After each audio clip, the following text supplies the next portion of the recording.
Australians vote as high prices, housing shortage dominate election issues. Polls opened in Australia's general election on Saturday with high cost of living and a shortage of housing major issues in the campaign.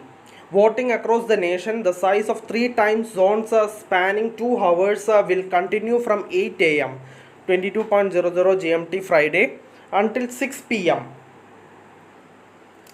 8 GMT Saturday in eastern Australia. The polls open and close 2 hours later on the west coast. Around half the ballots had already been cast but not counted since early and postal voting began on April 22nd. Australia is among the few countries where voting is compulsory, a system that leans towards creating centrist governments. At the last election in 2022, 90% of eligible voters cast ballots. Prime Minister Anthony Albanese center-left Labour Party is seeking a second three-year term. His opponent, Conservative opposition leader Peter Dutton, wants to become the first political leader to oust a first-term government since 1931, when Australians were reeling from the Great Depression. The election is taking place against a backdrop of what both sides of politics describe as a cost of living crisis. Soaring prices are a big headache. Annual inflation peaked at 7.8% a year after Labour was elected in 2022. The center the central bank's benchmark interest rate rose from a record low 0.1% to 0.35% 2 weeks before the government changed. The rate has been raised a dozen times since then, peaking at 4.35% in November 2023. The central bank reduced the inflation rate by a quarter percentage point in February to 4.1% in an indication that the worst of the financial hardship has passed. The rate is widely expected to be cut again at the bank's next board meeting on May 20th due to international economic uncertainty generated by US President Donald Trump's tariff policies. Housing prices and rents have also soared as builders have gone broke because of inflation absorbing profit margins. Could the election produce a minority government? Going into the election, Labour held a narrow majority of 78 seats in the 151-seat House of Representatives, the lower chamber where parties form governments. There will be 150 seats in the next parliament due to redistributions.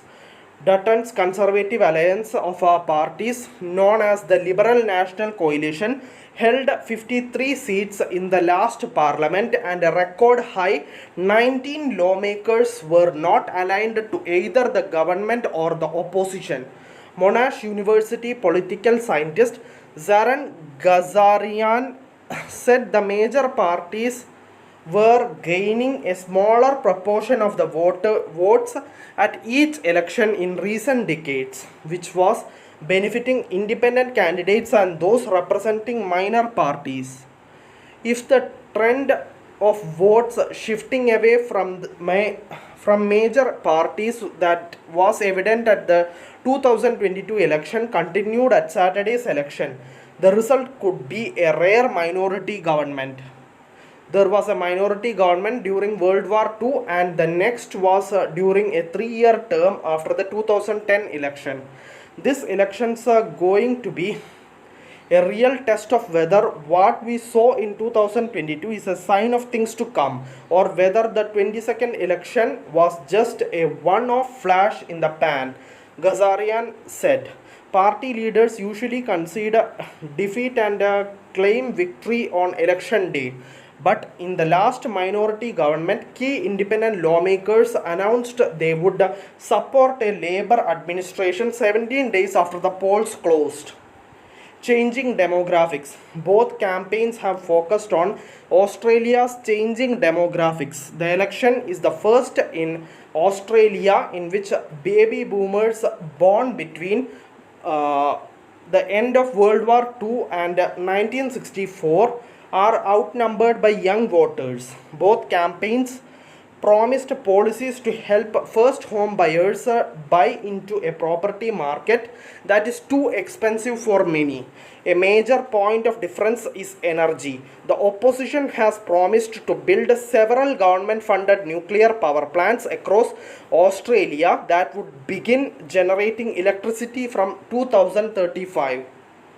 Gas fired electricity would fill the gap between aging coal fired plants closing and nuclear generators taking their place.